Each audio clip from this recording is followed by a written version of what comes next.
Hello, everyone. Welcome back to Slingshot Summit. It has been a great long day so far. We're wrapping it up with one last chat with a wonderful speaker that has a lot of great lessons to share. For those of you coming back, you've been great in the chat. Keep it going. And if you're just joining us, welcome, welcome. Reminder that this is the first of 2 days of this event, and we have another group of great speakers tomorrow as well, including an artist panel at the end to cap things off. So stay tuned. You can see the full schedule on our Instagram at Slingshot Official or visit sling.la/summit. One last thing before we get started. If you are finding these useful and feeling generous, please visit sling.la/donate to donate to Music Cares and help artists that are in need, especially during this pandemic. So who is this wonderful speaker that we have to close up the day? It is Zach Katz, and Zach is the CEO of Raised in Space, an investment group that fuels new music tech companies with millions of dollars in funding, as well as hands-on guidance through the labyrinth of the music industry. With experience working alongside music moguls like Scooter Braun and Shara Senderoff, and having served as the president of BMG, the global recordings and music publishing company, Zach knows exactly where to look to find the next generation of talent. He's ready to help you kickstart your career and make strategic moves to stay ahead in the music industry. So welcome, Zach. Thank you so much for having me. I appreciate it. I love what you guys are doing, what you guys stand for, and I'm hoping that I can share some things that'll be valuable for the people in the audience tonight. So thank you. Of course. Thank you for coming. And so just to start, maybe just a little bit of intro and background, where you used to work and where you work now, and a little bit more about what Raised in Space does. Yeah, I mean, really quickly, just for context, I'm an immigrant. I came to the US at the age of 7. At the age of 8, my parents sat me down and said, "You've got to make a decision. You're going to be a lawyer or a doctor." Typical immigrant kind of mentality. I chose to start my career in the legal field, but being a massive lover of music, I started out as a music attorney, had my own practice from day one with my wife, who's also a lawyer, moved into music management 5 years into that. After that, I launched a record label and music publishing company that I had in partnership with a producer client of mine named Jonathan Rodham and his brother Tommy Rodham. From there, I decided that I was going to finally join a company. Joined a company called BMG, where I was in various senior positions. I started there as the head of creative for North America, became the head of music publishing, and then I became the head of the entire US company for the last 3 years, from 2016 to 2018, and really enjoyed that ride. I was in the traditional space for 25 years, where I woke up every morning and went to bed every night thinking about careers of artists, and wanted to. An artist will always make my heart pound, but I really wanted to stay in the music industry, but do something that would help the music industry find its greatest future, and saw that the music industry's relationship with tech has never been optimal, that these two had never found a common language, and there was really nobody out there that was serving as a bridge between the music industry and the tech industry, and just saw that as an open role for somebody to come in who was from the music industry, who understood how the music industry worked, who understood technology, and was able to really take these two industries, these two kids, as I like to call them, into the sandbox together, create that common language and common goals, and get them working together. And that's exactly what Raised in Space is. With Raised in Space, we are singularly focused on this next generation of technology companies who are trying to innovate the music industry and create solutions for the biggest pain points of the music industry, or help the music industry capture upsides that it just hasn't been able to capture on its own. So that's Raised in Space. Amazing, amazing. And so just to start off, I remember attending a talk you did alongside Shara in late 2019. And I remember you talking about your experience growing up. And as you mentioned, like you're an immigrant and how that shaped your worldview as well as like how you approach your business ventures. And I remember being in awe about what you said there. Can you speak a little bit more to that? Yeah, I mean, look, and it goes towards, kind of defining you when you come from another country and you literally don't speak the language and you're watching your parents literally start over from scratch in their mid 30s, completely humble themselves and find the grit and the commitment to rebuild their lives.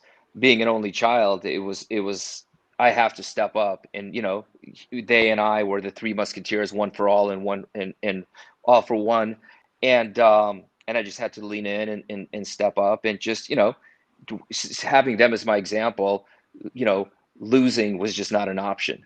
There was Right, no excuses. If these right, people can do it and they did it and they rebuilt their lives and became successful, I can do it.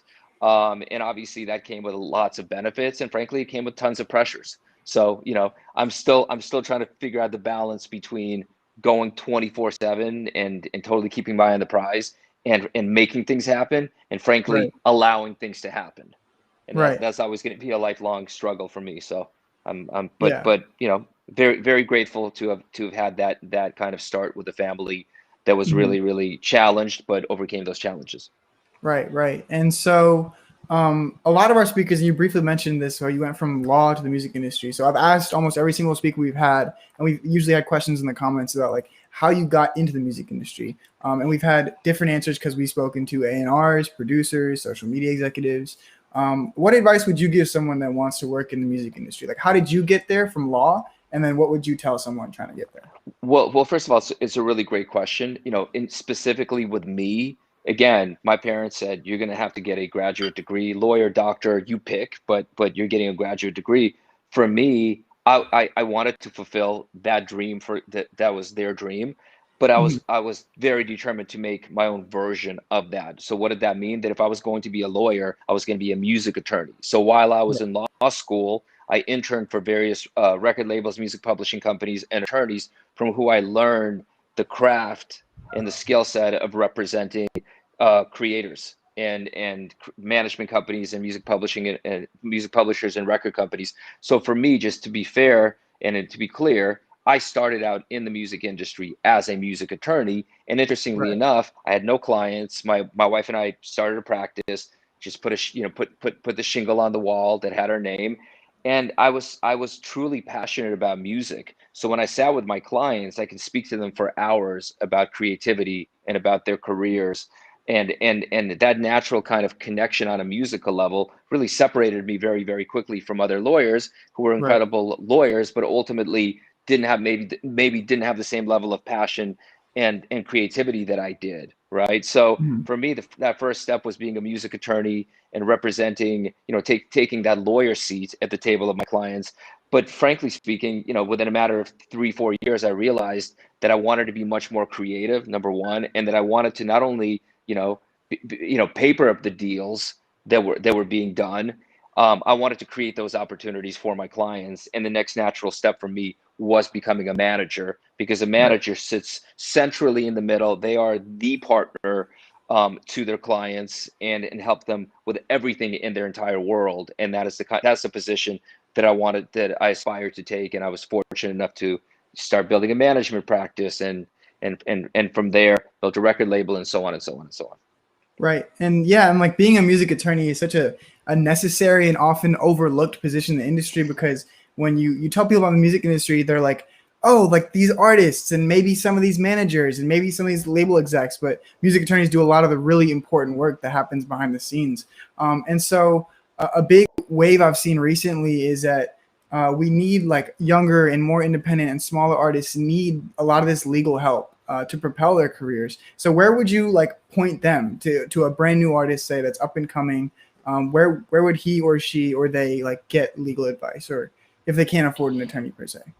Look, I think that here's the good news. There is so much incredible information online today, right? Mhm. Like this, There is answers to every single, at the very least, basic question that you can get, that you can have, can be found online. Now, let me be very clear. Those are the nuts and bolts of what a creator may need, right? In terms of actual guidance and advice on how you should, for building the roadmap for your career, you can get some of that online, and you can kind of watch, again, with everything being out there, you can watch what other creators who you may relate to or look up to, what they have done, and whether that's, the creative steps they've taken, whether that's marketing or fan building, right? Whether it's how they forge partnerships and have dealt with brands, you can find a lot of that online. Look, I think one of the biggest, when I still, speak to creators and young creators and managers on a daily basis,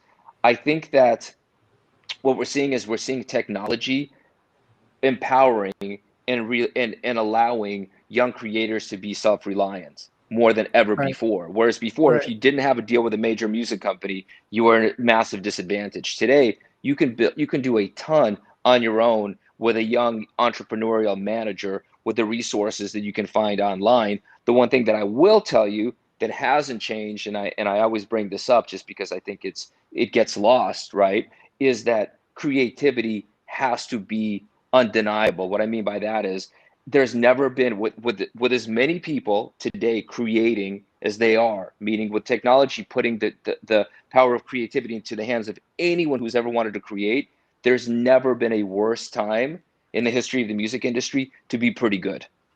Right. Right. So it's like, hey, if it's like, hey man, I'm pretty good. Sorry. Like not gonna happen. If you're not with the Exactly. amount of music that's coming out there, unless you're creating music that literally stops people in their tracks, music, visuals, all of it, the package, right? That literally makes people say, well, wait a minute, I just heard or saw something that has completely derailed my day. I was about to Right. get on a phone call. I was about to make myself a sandwich. I was about to speak to my girlfriend. I was about to walk my dog, and I just heard something that's literally stopped me in my tracks that I have to play on repeat. And by the way, I'm so touched by what I just heard that I've got to let everybody in my entire circle, my entire world, know about it. Hmm. If you're not making Hmm. music that impacts people in that kind of way, frankly, stop and go do something else. Right. Right. Yeah. Yeah. So Especially now. it starts with creativity. It starts. I'm sorry to interrupt you. It starts with literally No. No. You're good. undeniable creativity, and then to kind of go back to the question of what do you do once you have music and creativity on that level. Now there's an entire slew of technology that enables distribution, marketing, brand partnerships for you to build your own D2C businesses. There's an entire Hmm. slew of technology that allows you to be powerfully independent, and then you'll get to a place where if you feel like you need a major music company partner, you can and you've gotten the attention of the world, you'll have Right. many major music partners to choose from. So Right. Yeah, and you guys must get pitches from like a wide range of emerging tech in the music industry, being an investment firm. And then, are there any like new exciting trends that you've seen that you might want to share recently? there's so many exciting trends, and I want to first I want to bring them all into a certain level of rooting, right? Meaning that, let's not just, oh, let's talk about, this and this and this and this and this. It's what's gone on is that you have a new generation of creators that are feeling more confident than ever before to take their Right. careers into their own hands, and Right. to call themselves the CEOs of their own careers, Right. right? So the trends that we're seeing is really allowing creators to be able to live up to that promise, whether it's platforms and tools that put the power of data into the hands of rights holders and creators, where we are now becoming very, very ROI conscious and Hmm. precision conscious when Hmm. it comes to reaching and building our audiences, right? Right. We're definitely seeing tons of tech trends from that angle, to what is it that we can now offer our fans or our audiences that we weren't able to offer before, whether those are live streams and virtual concerts, right? Whether that's we're seeing a whole new generation of social commerce, Right. meaning that whereas before you were purely, you know, showing your fans or your followers your taste, who you are, what, you know, what you represent, you're now able to create products and sell them things, Hmm. right? You know, in this new D2C relationship that's powered by tech platforms, you're now able to create products that you can now sell to them directly, and that's been Hmm. an absolute major trend that we're gonna continue seeing to grow. We're seeing merch and experiences becoming digital and virtual. So now Right. we're talking about merch where you have this whole physical world, but on top of that, there's now this whole virtual or digital world where we're now Hmm. digital collectibles. That's going to become very, very popular over the next year to 18 months, Right. right? And like we talked about, physical concerts now having a virtual counterpart. And another big one that we're highly focused on is this incredible in this amazingly fertile ground called the world of video games, right? Right. The world of video games, that industry is an industry that the music industry enviously looks at as an industry that's bigger than the music industry and the television film industry For sure. combined. For sure. And there's 2 billion players who play video games, more than that, who are rabid music fans. So we're going to Hmm. start seeing the music industry really approaching the world of video games as this incredible new environment for engaging fans, and we're going to see lots of products beyond just virtual concerts inside the Fortnites and companies like that come to life, whether it's digital collectibles, whether it's audio skins or audio emotes. We're going to see a whole generation of music products now being offered within video games. So those are just a Right. few of the things that we're seeing out there. Right. Yeah, I remember when you spoke, when you and Shara visited, you brought, I think, the founders of Artie, Yep. and that was really interesting. And for our audience, I think Artie was building virtual like renders of like I think they were holograms, if I'm correct, of like your favorite artists. So I think they had like Post Malone, They that were, version of yep. Post Malone. Um, yeah, go ahead.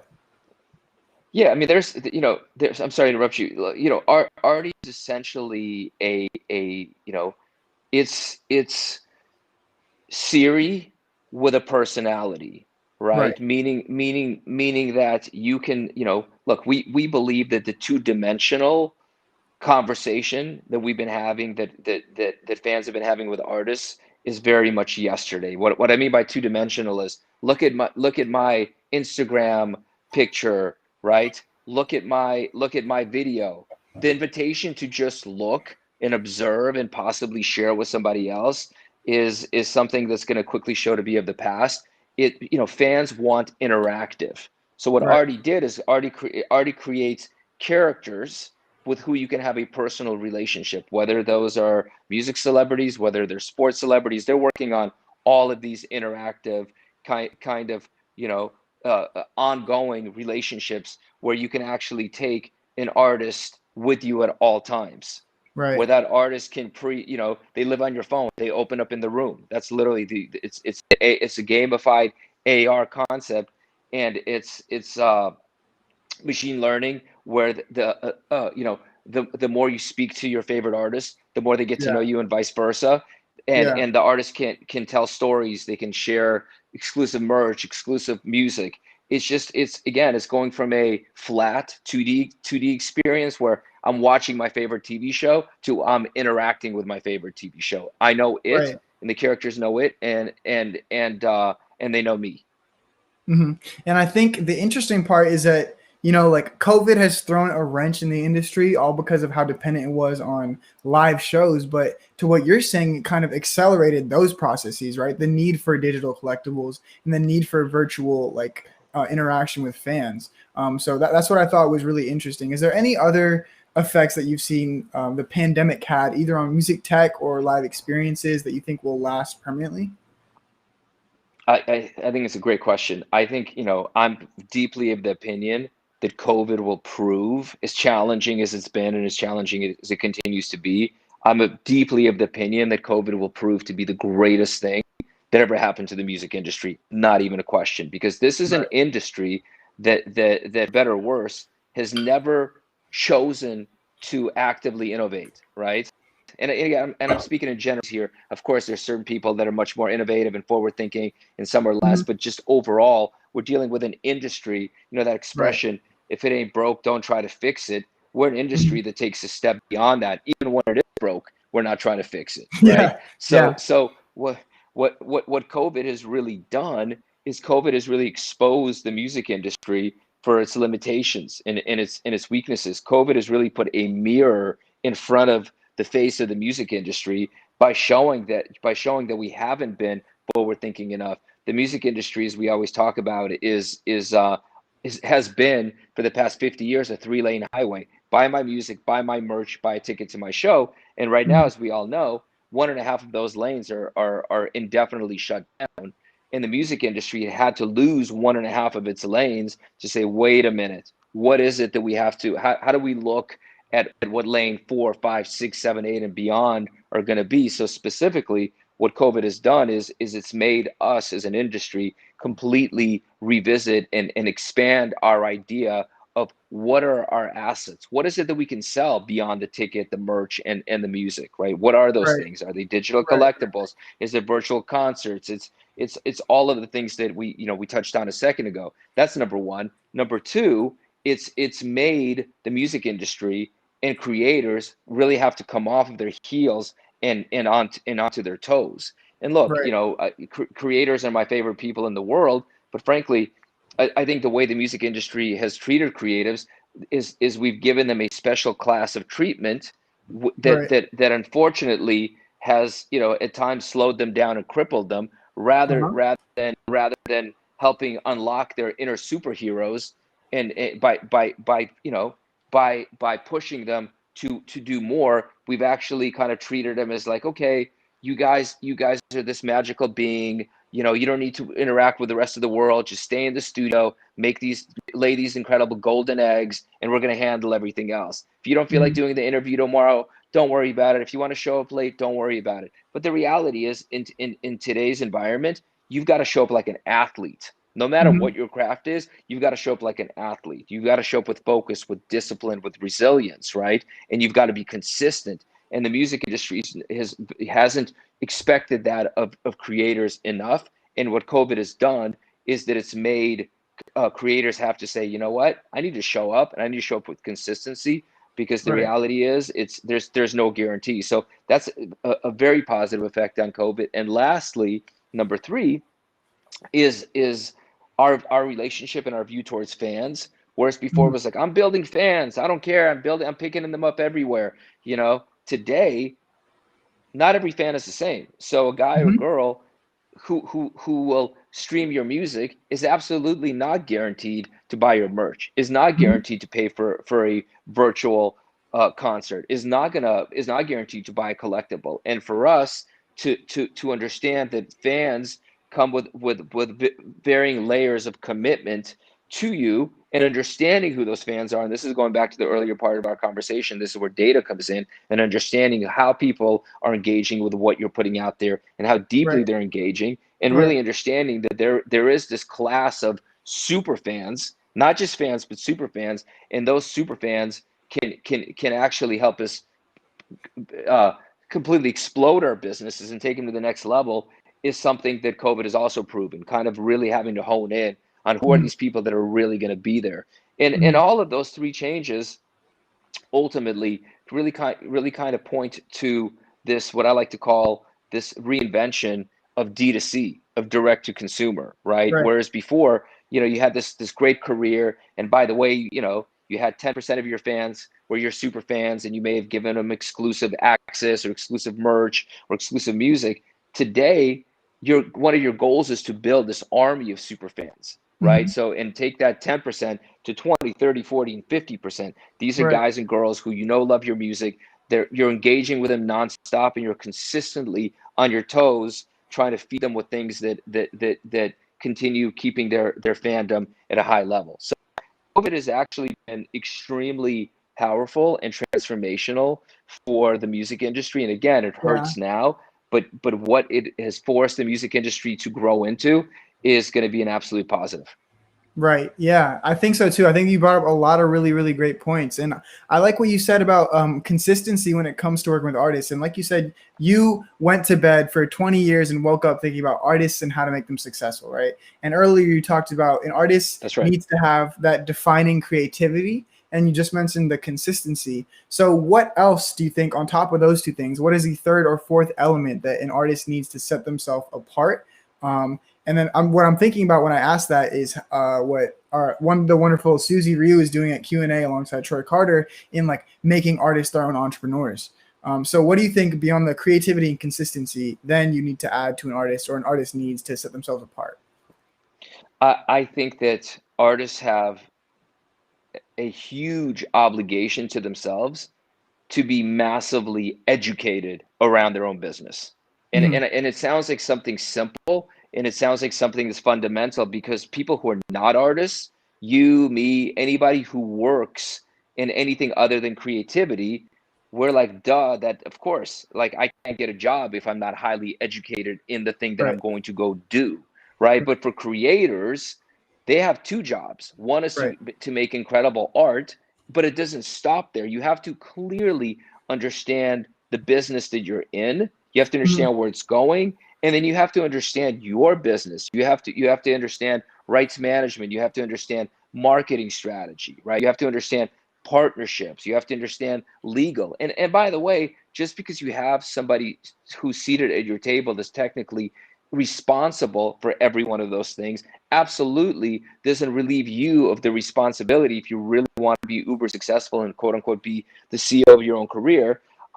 It does not relieve you of being insanely educated on anything and everything that's going on. So to me, the third or fourth pillar is absolutely being more educated than artists have ever been. Right, right. Yeah, and I think that that's also like definitely a mission that's a great plug because it's a mission we have here at Slingshot is, also making the artist like knowledgeable in all of these facets so that like the mission that Q&A and Susie and Troy have is like they can become their own entrepreneur and become their own business themselves, right? So when they talk to all these legal teams, they know what they're doing, which I think is really important and prevents, like big labels from scamming these artists. So that was really great. And a question I want to ask you now. Also mentioning Susie real quick, I want to plug that if you guys are on Clubhouse, if anyone in the audience is on Clubhouse, Zach and Susie Ryu and I believe Shara and Sherry Who Yep, that's run right. every Wednesday at 6 p.m. They talk about just stuff in the music industry, I guess, is going on, and I think a little bit about publishing, right? But Well, we talk about everything. I mean, it's a different topic every single Wednesday night. Look, there's a million creators, music creators on Clubhouse. We love all of them. There's a ton of clubs on there. For us, we're very, very fortunate. We have a lot of experience amongst all of us. We have friends who are, leading managers, attorneys, and label and music publishing executives who join us on a weekly basis. So if you're looking to hear literally from, the most prominent music executives in the world having various conversations from a week to week basis about, frankly, how to raise the value of music and how to build careers for 2021 and beyond.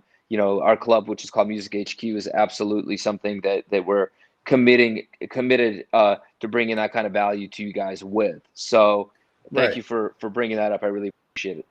Of course, yeah. So everyone, Wednesday, 6 p.m. on Clubhouse. If you're not on Clubhouse, you should get on Clubhouse.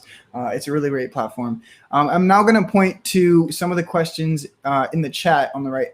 So automatic Yeah. says, what is the best way you think to market music for artists digitally?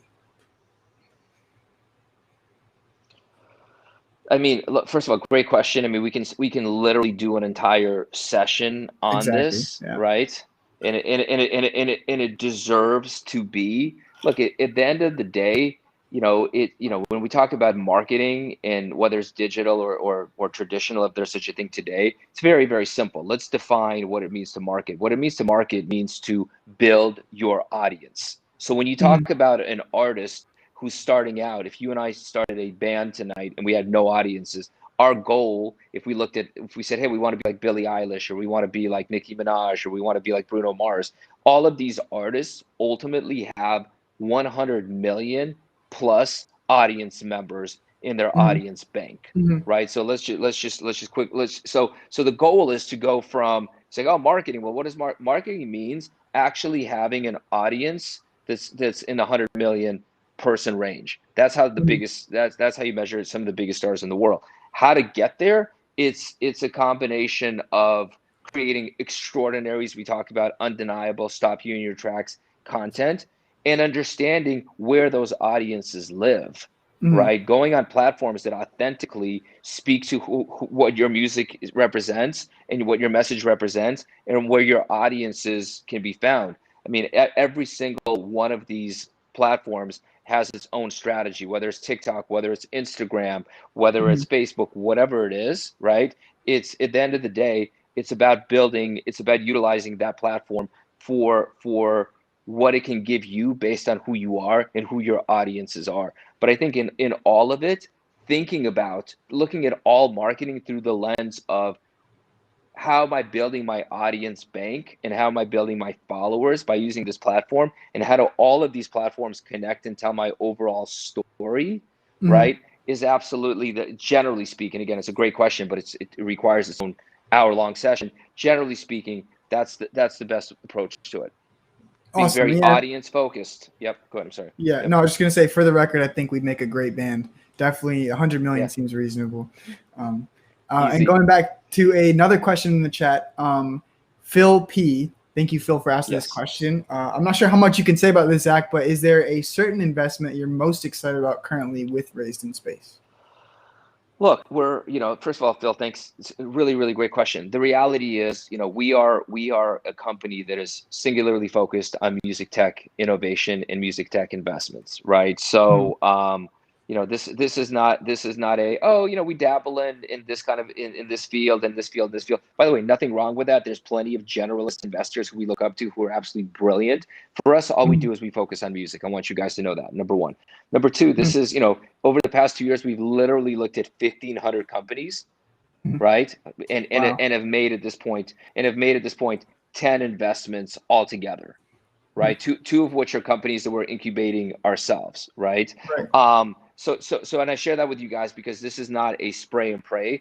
This is we find verticals that the music industry finds to be super timely to have Mhm. innovation in. We look at every single player in that vertical. We go literally 100 layers deep. We pick one company and we put blinders on, and every other company in that vertical, they're friends to us, but we're not focused on anyone else. So this is not a, Wow. hey, we're gonna, this is a really hot vertical, quote unquote, and there's 100 companies in there. We're gonna give the top four of them $500,000 each, and let's see who wins. This is not that. Mhm. That's an Mhm. important vertical. It's timely. We've looked at the 100 companies. We've picked one. Mhm. We're putting all of our time and energy into that one. We're of course going to make a financial investment, guys, but more importantly, the biggest investment is the fact that we treat ourselves like we're Right. employees of those companies. So we're helping with product, business model, navigating the music industry, going to Wow. market strategy, getting other investors. So this is very much a quality over quantity approach. To go to Phil's question specifically, look, we're our focus, and I don't want to name companies because it's not fair. Our focus is very, very simple. Number one, it's allowing the music industry for the very first time ever to have a real framework of precision and Right. ROI on Right. digital marketing, where we're spending digital marketing dollars and we know exactly what that's yielding. So we've invested into that area, right? And the second area of focus for us is new revenue streams for the music industry. All of our investments fall into those two categories. We're either helping you connect in a real ROI focused framework with your audiences and really understand who your audiences are. So you're Mhm. not spending digital marketing dollars throwing money into the trash. And the second area is we're helping you and the music industry create that, as we talked about, lane 4, 5, 6, 7, and 8, so we can actually have a robust revenue pool and not have to rely on three revenue streams as we have as an industry for the past 50 years. Right, right. Gotcha. Gotcha. Yeah, it's really interesting. And to Cooper Quell in the chat, more info about Raised in Space you could find at their website. And then, Zach, to go back to what you mentioned, that you pick one out of maybe 100 company in a really important vertical that you That's see. right. what sets that company apart? Like, what is it you see about that company that you take them over, out of the top 5? Excellent question, right? So for us, there are several criterias, but I'll give you a few key ones. First and foremost, is what they're doing extremely differentiated from everyone else Okay. that's trying to do the same thing? Is their product, is their approach extremely differentiated? Number one. Number two is what they're trying to do, and this is equally important, is what it is that they're trying to do from a timeliness perspective, a priority for the music industry. Because we can invest into companies that have great products, but if it's that's a nice to have, rather than, oh my God, what? That's a must have. You're telling me that this company's actually solved that pain point. We need to work with that company immediately. If we can't walk in and say, hey, head of a music company, head of a record label, or a key manager, I have something for you that you'd be irresponsible not to use. If I can't say those words about that company, then that's not a company we're investing in, right? And I use those words very, very purposefully, right? So because the music industry needs to feel, when they look at things, right, because they're so all over the place, they need to feel like, if I'm not paying attention to this, I'm being irresponsible towards my company, my shareholders, or my clients, or the artists. So it has to be framed in that kind of way. So it's got to be massively differentiated. It's got to be in an area the music industry cares about now, not 3 to 5 years from now, right? Number three, it has to be a company that specifically is looking to be collaborative with its investors. For us, this is not a spray and pray. This is not, hey, here's a check, good luck, send me a report every quarter. We talk to these companies, guys, 10 times a day. Wow. Literally, we treat ourselves like we work at these companies. We are employees. We look at ourselves like we're co-founders, like we're employees. We don't call ourselves that. We just roll up our sleeves and just go to work. So it has to be somebody who's looking for that kind of hands-on partnership, because if they're not, then obviously nothing wrong with that, but that's just not right for us. And then getting into some real tangibles. Of course, we have to love the founding team. Of course, we have to feel confident that the leader is in the right seat on the bus. Of course, we have to feel like their organization chart reflect the thought that the right people are in the right positions. Of course, there has to be a real business model, right? Rather than like, okay, we'll figure that out later, right? And of course, there has to be a real roadmap to user acquisition. You guys would be shocked to out of the 1,500 companies that we looked at, how many of them had the "if we build it, they will come" mindset. And that's like an immediate deal killer. If you're like, nah, we got this product, and once people know about it, they're just gonna tell everyone about it. That's not enough. The other one that we kill immediately is, I got this product, Zach, and we know you have a relationship with Justin and Ariana and Post Malone and Cardi B. All you got to do is get those guys on our platform, and it'll be a huge success. If that's your roadmap to scaling, and that's what your focus is, you've lost a script, my friend, right? So it has to be somebody who really understands that as much as we want to rely on artists, and as much as we hope to be able to, ultimately the product has to be undeniable, and you have to have a strategy for getting users to download it and to actually subscribe or use it or whatever, with some real thought in a real model around that user acquisition model. So those are some of the nuts and bolts for us. Yeah, and so pinpointing something you said there about the founding team, and for those of you in the chat, like, thank you for asking the questions. I'll get to them as soon as I can. But really quick, you said something about the founding team, and it's interesting because you work alongside Shara Senderoff, who has a background in film, if I'm correct, and then Scooter Braun, who obviously has a background in management and like working heavily with artists like you did. How does that combination of film, which is still entertainment, but it's a different type of media, still intertwined? How do these backgrounds like complement each other? So great question. Thank you. Look, both Shara and Scooter are extraordinarily dynamic and multifaceted, right? And I think I think you asked a really intelligent and researched question. Yes, Shara started out in the film industry. She, at a very, very young age, became a prominent and successful film producer, and absolutely has an incredible mind for storytelling. She's one of the best, literally visual creative people that I've ever met. All of our branding and our logos and everything else, she leads and is extremely hands-on Wow. with. So to Yeah. answer your question, the whole that film experience, from the storytelling to the visuals, right, to the art direction, his she brings that to the table, and it's absolutely invaluable and absolutely separates us. But the reason that I say that all of us are, all of them are dynamic and multifaceted. She moved from the film industry to launch her own tech company, which was the reinvention of how interns applied for internships, called Mm-hmm. Intern Sushi, Mm-hmm. right? And Intern Sushi was a company that she grew over 4 or 5 years, that she successfully sold. In that process, learned technology. In that process, learned how to speak to programmers, learn coding, and all of these kinds of things herself. Um, Flexed her entrepreneurial muscles, and ultimately had a really, really successful exit. Intern Sushi was actually largely built on relationships that she made in the music industry. So after leaving that, after selling Intern Sushi, she was advising really, really high level music industry leaders, on everything from technology, data, marketing, branding, strategy, and that's where she and I met. As far as Scooter, I mean, Scooter is, he's describable, simply because this is somebody he's just one out of a gazillion, in the sense that this is a person that has maybe some of the best instincts about strategy, about businesses, and about people that I've ever met. I mean, this Right. is this is this is a guy who just, he has the nose for talent, as he's Right. proven with the way he's built careers of some of the biggest artists.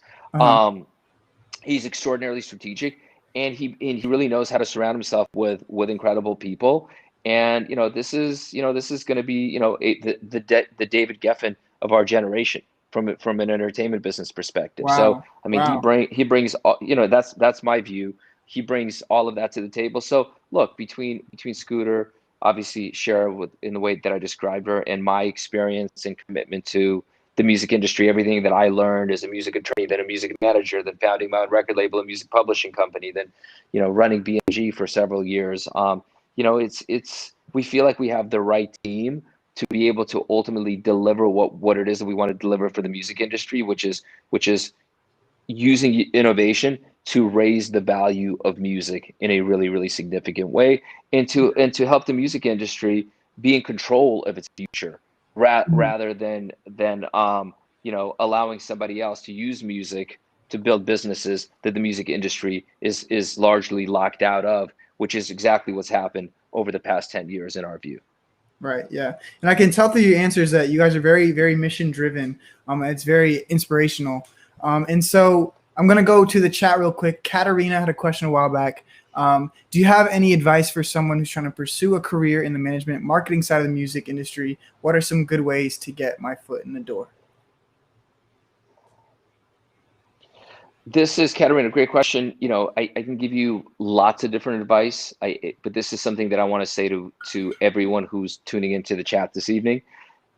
This is the day and age of the doer, right? What do I mean by that? I have people that come to my office on a daily basis. Zach, I want to be a manager. And I'm like, wonderful. Tell me who you're managing. They're like, well, wait a minute. No, no, no, you don't understand. I want to be a manager. And I say, no, I do understand. Who are you managing? And they're like, they have the dumbfounded look.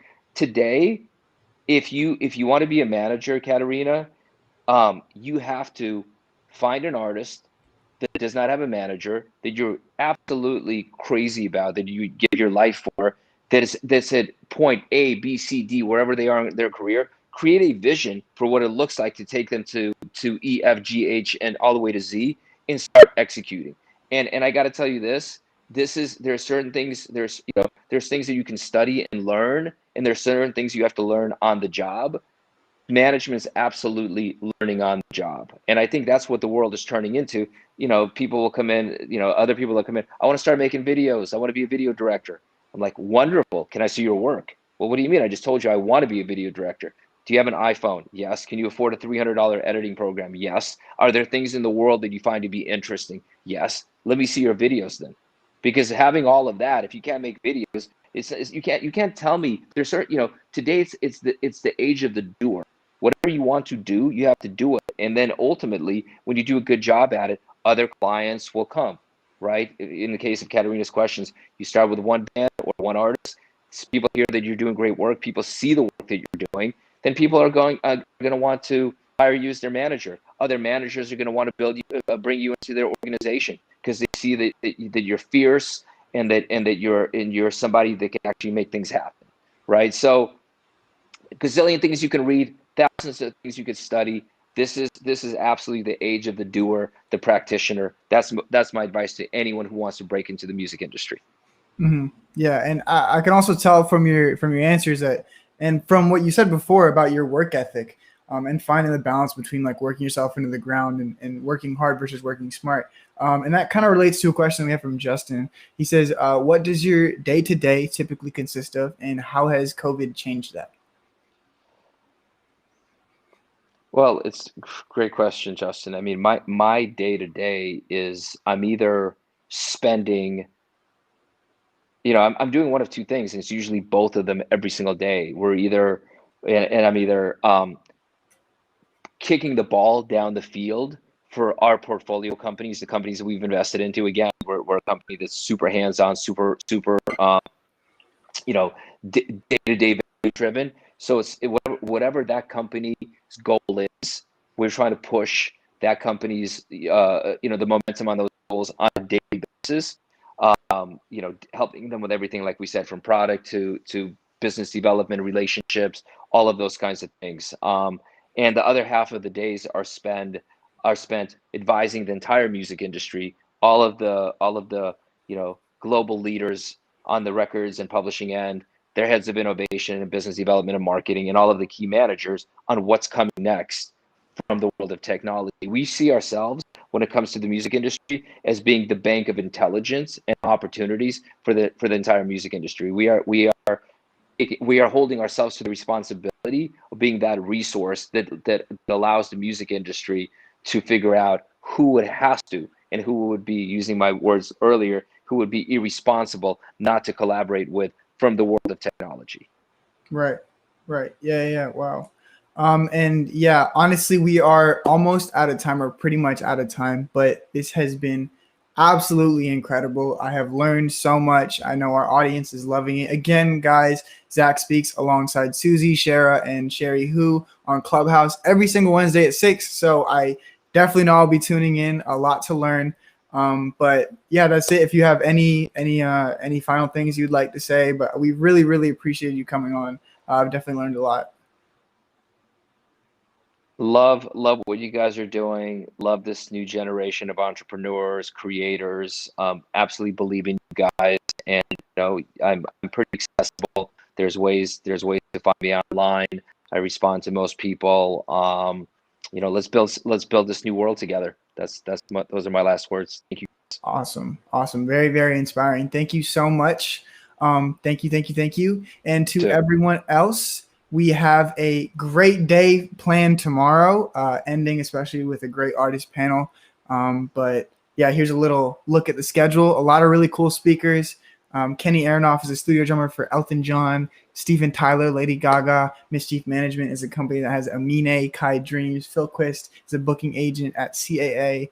And yeah, there is a artist panel at the end, which I actually will be on. So that'll be great. But thank you so much, Zach. And thank you so much, everyone, for tuning in. I hope to see you guys tomorrow. It's going to be a great day. And lastly, if you are feeling generous, please visit sling.la/donate and give a donation to Music Cares. They are helping artists in need, which is especially useful right now during the pandemic. But thank you, everyone. Good night, and we'll see you tomorrow.